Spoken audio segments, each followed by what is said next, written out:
আজকে আলু দিয়ে নতুন একটা রেসিপি তৈরি করলাম, দেখতে থাকুন সবাই। দেখুন, দেখতে কত সুস্বাদু ও লোভনীয় দেখাচ্ছে। আলুটা দেখেন আপনারা সবাই, ভিডিওটা সম্পূর্ণ দেখুন আমি কিভাবে আলু দিয়ে আলুর রেসিপি তৈরি করলাম। এই যে হয়ে গেছে, আমি বাটিতে পাতিল থেকে তুলে নিলাম, তুলে নিতেছি। রান্নাটা কমপ্লিট হয়ে গেছে, আপনারা দেখতে থাকুন। দেখে জানাবেন আমার আসলে রান্নাগুলো কেমন হয়। আজকে আলু দিয়ে নতুন একটা রেসিপি। এই যে মানে মানে তরকারিটা হচ্ছে, রান্না হচ্ছে, রান্না চলমান, দেখতে থাকুন আপনারা। একটু একটু নেড়ে চেড়ে দিব। রান্নাটা চলছে আমার এই কিচেনে। আমি আজ আলুর একটা রেসিপি তৈরি করতেছি। এই যে একটু নেড়ে চেড়ে দিলাম, ভালো করে নেড়ে চেড়ে দিলে মশলাটা ঠিকঠাক মতো সব জায়গায় মিশে যায়, তাই একটু নেড়ে দিলাম। দেখেন আমার চুলাতে জাল মানে জ্বলতেছে, মাশাআল্লাহ অনেক ভালো জাল জ্বলে চুলাটায়। এই যে আবার একটু নেড়ে চেড়ে দিলাম, নেড়ে চেড়ে দিয়ে একদম মানে শুকিয়ে শুকিয়ে নেব, যাতে ঝোলটা একদম শুকিয়ে যায়, তারপরে তুলে ফেলবো। দেখুন আপনারা আমার রান্নাটা শেষ পর্যন্ত ভিডিওটা দেখেন, তাহলে সম্পূর্ণ রেসিপিটা আপনারা দেখতে পাবেন। এই একটু পানি অ্যাড করে দিয়েছি।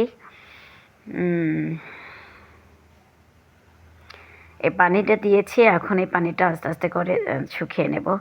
পানিটা যখন একদম মানে শুকিয়ে যাবে, তখনই আসলে রেসিপিটা হয়ে যাবে। আলুটা সম্পূর্ণভাবে সিদ্ধ হয়ে যাবে এই পানির মাধ্যমেই, তাই একটু পানি অ্যাড করে দিয়েছি। দেখেন প্রথমে এই যে মশলা কষিয়ে নিয়েছি, মশলার ভিতরে আলুগুলো দিয়েছি এবং আলুগুলো কষিয়ে নিলাম। মশলার ভিতরে আলুগুলো দিয়েছি, এখন খুব ভালো করে আলুগুলো কষাচ্ছি। ভালোভাবে নেড়ে চেড়ে আলুগুলো কষিয়ে নেব, আপনারা দেখতে থাকুন। হ্যাঁ, এই যে দেখুন কালারটা কত সুন্দর আসছে।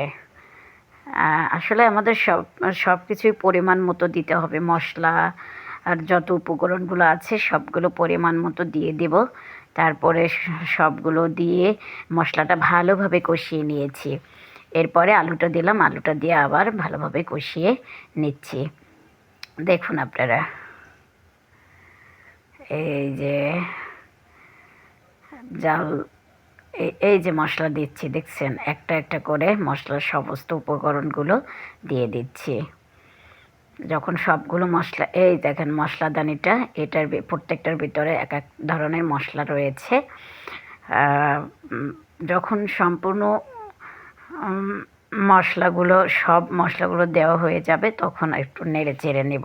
নেড়ে চেড়ে আসলে মশলাটা ভালোভাবে কষিয়ে নিচ্ছি। দেখুন মশলাটা আমি কিন্তু কষিয়ে নিচ্ছি।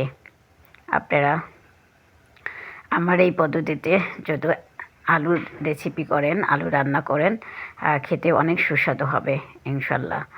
দেখুন আমি এইভাবে আজকে একটা চমৎকার রেসিপি দিয়েছি। এই যে মশলাগুলো দিচ্ছি, এক এক করে সমস্ত মশলাগুলো আমি দিয়ে দেব পাতিলে। আপনারা আমার মতো করে রান্না করে দেখবেন, খেতে কিন্তু অনেক সুস্বাদু হবে।